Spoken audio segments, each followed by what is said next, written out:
بہت بڑا سخت ٹائم ہے جو اس دنیا پر آنے والا ہے. اور سورج تہائی تاریک، چاند بھی روشنی نہیں دے رہا، تہائی ستاروں پر بھی صدمہ پہنچ رہا ہے. تو یہ لگتا نہیں ہے کہ پوری کائنات کا نظام ہی آپس میں ٹکرا رہا ہے، جیسے کنٹرول ہی کوئی نہیں رہا. یہ ہے اس آیت کا مطلب، آسمان کی قوتیں ہلائی جائیں گی. The powers of heaven shall be shaken. Shake جب ہوں گی، ایک جگہ پر لکھا ہوا ہے کہ ستارے اس طرح زمین پر گر رہے تھے جیسے انجیر کے درخت سے کچے انجیر گرتے ہیں، کوئی ہلائے تو ایسے نہیں گرتے. یہ کنڈیشن ہوگی. بڑا ستارہ سا آ کر دریاؤں چشموں کے اوپر گر گیا. ایسے آپ چاہیں گے ایسے حالات میں اس دنیا میں رہنا؟ کوئی بھی نہیں چاہے گا. اسی لیے تو لوگوں نے پچھلے چیپٹر میں ہم نے پڑھا 6 باب کے اندر کہ لوگ چٹانوں اور پہاڑوں سے آ کر کہنے لگے ہم پر گر پڑو اور ہمیں برا کے غضب سے بچا لو. آپ پڑھیں 13 آیت، آخری آیت پڑھیں. ابھی تک ہم نے 4 نرسنگوں کی ججمنٹ دیکھی ہے. جب میں نے پھر نگاہ کی تو آسمان کے بیچ میں ایک عقاب کو اڑتے اور بڑی آواز سے یہ کہتے سنا کہ ان 3 فرشتوں کے نرسنگوں کی آوازوں کے سبب سے جن کا پھونکنا ابھی باقی ہے، زمین کے رہنے والوں پر افسوس افسوس افسوس.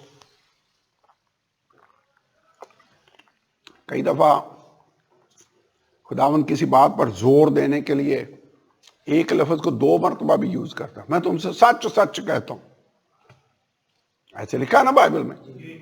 یہاں پر ایک ہی لفظ اس نے 3 بار یوز کیا.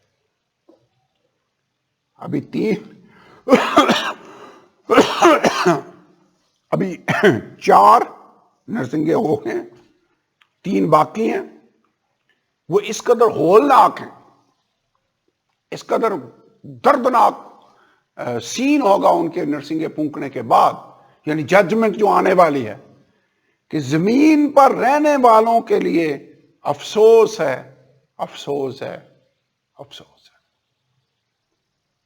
جب خدا کا کلام ایسے کہہ رہا ہے تو آپ آئیڈیا لگا سکتے ہیں کہ کیسی ہولناک ججمنٹس دنیا پر آنے والی ہیں. یہ دنیا ویسے گناہ میں زندگی گزار رہی ہے، خدا کو نظر انداز کر رہی ہے، خدا کا مذاق اڑا رہے ہیں. وہ نہیں سمجھتے کہ کیسے حالات دنیا پر آنے والے ہیں.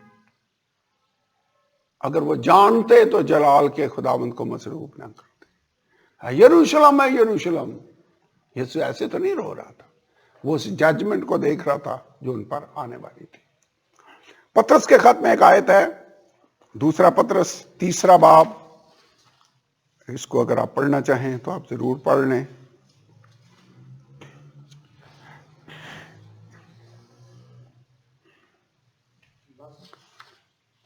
2 پطرس 3 باب 10 سے 12 آیت. لیکن خداوند کا دن چور کی طرح آ جائے گا. اس دن آسمان بڑے شور و غل کے ساتھ برباد ہو جائیں گے اور اجرام فلک حرارت کی شدت سے پگھل جائیں گے اور زمین اور اس پر کے کام جل جائیں گے. جب یہ سب چیزیں اس طرح پگھلنے والی ہیں تو تمہیں پاک چال چلن اور دینداری میں کیسا کچھ ہونا چاہیے، اور خدا کے اس دن کے آنے کا کیسا کچھ منتظر اور مشتاق رہنا چاہیے، جس کے باعث آسمان آگ سے پگھل جائیں گے اور اجرام فلک حرارت کی شدت سے گل جائیں گے. 2 پطرس 3 باب 10 آیت سے 12 آیت. پطرس کیا کہتا ہے؟ خداوند کا دن آنے والا ہے. خداوند کے دن کا مطلب ہے خدا کے غضب کا دن. Day of the terror of the lord. اس دن کیسا ہوگا؟ آسمان بڑے شور و غل کے ساتھ برباد ہو جائیں. یہ ویسے لگتا نہیں ہے یہ سیارے زمین سورج یہ لگتا ہے ایک دوسرے کے ساتھ ٹکرانے ہیں. آسمان شور و گل کے ساتھ برباد ہو جائیں گے. آگے کیا لکھا ہے؟ اجرام فلک. اجرام فلک کا مطلب یہ جو ستارے سیارے آپ کو موو کرتے نظر آتے ہیں، مریخ اور مشتری اور زمین اور چاند اور سورج، یہ والے اجرام فلک حرارت کی شدت سے پگھل جائیں گے. ہیٹ ہوگی، ٹکرائیں گے تو ہیٹ ہوگی مجھے لگتا ہے، اور زمین اور اس پر کے کام جل جائیں گے. جب یہ سب کچھ اس طرح جلنے والا ہے تو ہمیں کیسا پاک ہونا چاہیے. 12 آیت میں لکھا ہے خدا کو اس دن کا کیسا منتظر رہنا چاہیے جس دن آسمان آگ سے پگھل جائیں گے اور اجرام فلک حرارت کی شدت سے گل جائیں گے. ایسی آگ ہے درختوں پر، گھاس پر، سمندروں پر، پہاڑوں پر، پانیوں پر. ایسی ججمنٹ ہے جو آنے والی ہے.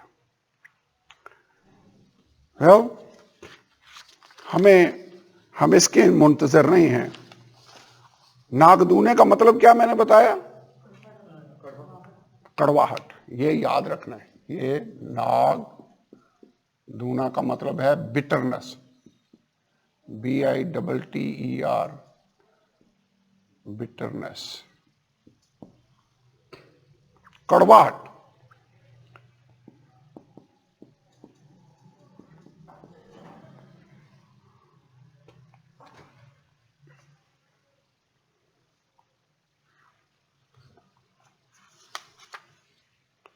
متی کی انجیل 24واں باب، ایک آیت اور پڑھ لیں، 29ویں آیت، 29.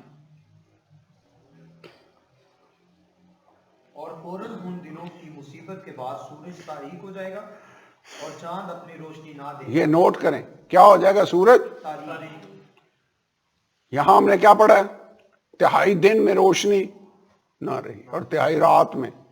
چاند نے بھی روشنی نہیں دی. روشنی نہ دے گا، اور ستارے آسمان سے گریں گے اور آسمانوں کی کوبتیں ہلائی جائیں گی. اور اس وقت ابن آدم کا نشان آسمان پر دکھائی دے گا، اور اس وقت زمین کی سب قومیں چھاتی پیٹیں گی، اور ابن آدم کو بڑی قدرت اور جلال کے ساتھ آسمان کے بادلوں پر آتے دیکھیں گی، اور وہ نرسنگے کی بڑی آواز کے بس ساتھ. اتنا کافی ہے. آسمان کی قوتیں ہلائی جائیں گی، سورج روشنی نہ دے گا، چاند بھی تاریک ہو جائے گا. یہ ہیں وہ دن جو آنے والے ہیں. اور میں صرف ایک ہی لفظ میں اگر آپ اس کو دیکھنا چاہیں تو اس کو آپ کہہ سکتے ہیں قدرتی آفات. یہ مجھے کئی دفعہ سائنٹسٹ سوچتے ہیں کہ شاید جو بہت بڑی نیوکلیئر ایٹمی طاقت دنیا کے اندر ہے وہ جب چلے گی تو ایسی تباہی، ویسے وہ بھی ہو سکتا ہے، اس سے بھی بڑی تباہی آئے گی، کیونکہ وہ جب ایک بم چلتا ہے تو ایسا اس کا شعلہ نکلتا ہے کہ پورے ایریے کو جلا کر رکھ دیتا ہے. وہ بھی تباہی کا باعث ہے. لیکن یہاں تو ایک بڑا پہاڑ آ کر گر رہا ہے سمندر کے اندر، پہاڑوں کے اوپر. ہو سکتا ہے یہ بڑے بڑے بام ہوں، مجھے نہیں پتا یوحنا کیا دیکھ رہا تھا، لیکن اتنا میں کہہ سکتا ہوں کہ یہ آنے والی بہت بڑی تباہی دیکھ رہا تھا. آئیے دعا کریں، خدا کے حضور میں ہم کھڑے ہوں.